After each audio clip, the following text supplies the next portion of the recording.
حقیقت کو، یعنی خواب تو حقیقت میں کہیں کہیں بدلتے ہیں نا، یہ حقیقت کو خواب میں بدل دیا اللہ نے ان کے کہنے کی برکت سے۔ حضرت شیخ حماد دباس رحمۃ اللہ تعالیٰ کا ایک مرید ان کی خدمت میں حاضر ہوا اور اس نے عرض کیا حضور میں یہاں میرا کچھ روزی کا معاملہ تنگ ہے، تو حکم ہے کہ روزی کی تلاش میں سفر کرو، روزی کو اللہ کی زمین پر چل پھر کر تلاش کرو، اگر اجازت ہو تو میں کسی اور ملک میں چلا جاؤں، فلاں ملک میں کچھ معاملات بہتر ہیں روزگار کے،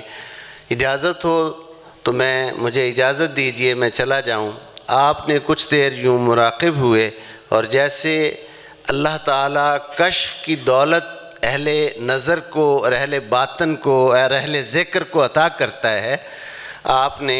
فرمایا کہ یہ سفر تیرے لیے موزوں نہیں ہوگا، میں تجھے اجازت نہیں دے سکتا۔ اب وہ اس کے ذہن کا خیال تھا کہ میں نے جانا ہی جانا ہے، میں جو مرضی ہو جائے میں نہیں کھلونا، میں جانا ہی جانا ہے۔ تو وہ وہاں سے اٹھا اور حضرت پیران پیر کی بارگاہ میں آیا اور اس نے آ کر آپ کی خدمت میں عرض کیا کہ حضور میں فلاں علاقہ میں جانا چاہتا ہوں اور تلاش روزگار میں میرے لیے دعا فرمائیے۔ حضرت شیخ عبد القادر جیلانی رحمۃ اللہ تعالیٰ نے دعا فرمائی اور آپ نے فرمایا جاؤ اللہ تمہاری حفاظت فرمائے۔ چلے گئے۔ وہ شخص کچھ عرصہ وہاں رہا اور وہاں رہ کر واقعی اسے بہتر رزق ملا، کچھ مال جب جمع ہوا تو اس نے ارادہ کیا کہ اب واپس چلنا چاہیے۔ واپسی کے لیے جب وہ نکلا تو ایک قافلے کے ساتھ اپنے آبائی علاقہ میں واپس آ رہا تھا۔ ایک مقام پر رات کو قافلے نے پڑاؤ کیا، اس مقام پر جب سب لوگ سو گئے وہ بھی سو گیا، تو اس نے خواب کی حالت میں دیکھا کہ قافلے پر ڈاکوؤں نے حملہ کیا ہے اور اس سے وہ جو اس کے پاس زاد راہ تھا، جو مال تھا محفوظ کیا ہوا گھر کے لیے بچوں کے لیے، وہ اس سے ڈاکو چھیننے کی کوشش کرتے ہیں اور مزاحمت پر، یہ دیتا نہیں ہے، وہ چھیننے کی کوشش کرتے ہیں، مزاحمت پر وہ اسے خنجر مارتے ہیں اور قتل کر دیتے ہیں۔ یہ خواب دیکھ رہا ہے اور جیسے ہی اپنے آپ کو بھی اس حالت میں دیکھا تو خوف کے مارے منہ سے ایک سسکی نکلی اور آنکھ کھل گئی، دیکھا تو سارا جسم پسینے سے بھرا ہوا تھا،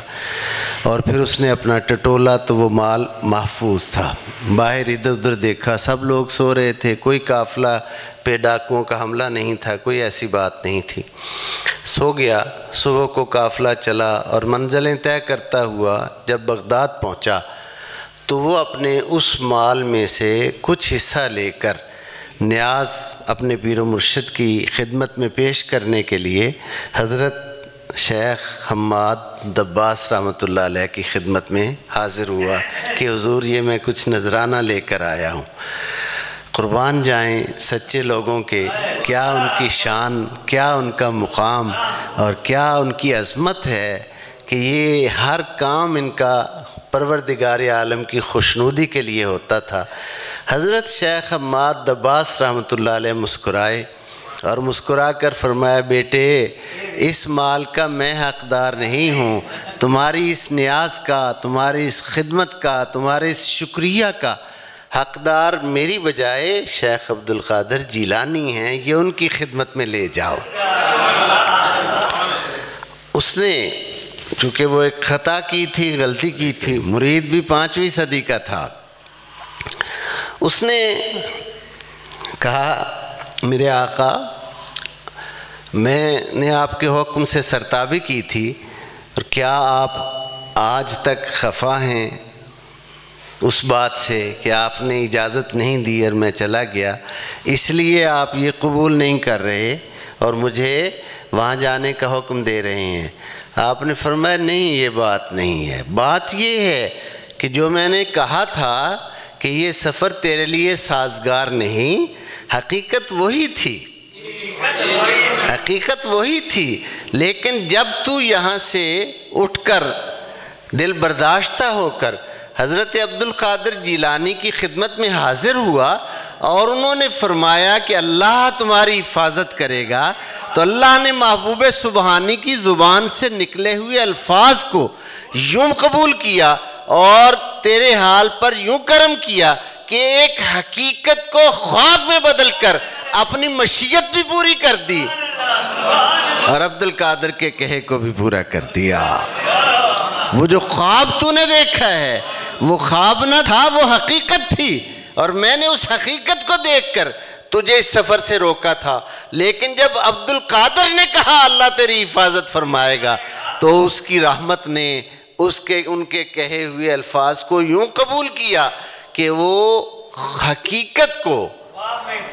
یعنی خواب تو حقیقت میں کہیں کہیں بدلتے ہیں نا، یہ حقیقت کو خواب میں بدل دیا اللہ نے ان کے کہنے کی برکت سے، ان کے کلام کی برکت سے۔ اس لیے اس ہدیہ خلوص کا حقدار میں نہیں بلکہ حضرت عبد القادر جیلانی ہیں۔ یہ محبت بزرگان دین کے مابین قائم تھی، اور اس طرح وہ اپنے لوگوں کی تربیت کیا کرتے تھے کہ سب بزرگوں کا ادب کرو، ہر ایک کا احترام کرو۔ یہ چیزیں جو ہیں یہ ہماری تربیت کے لیے، سمجھانے کے لیے ہیں۔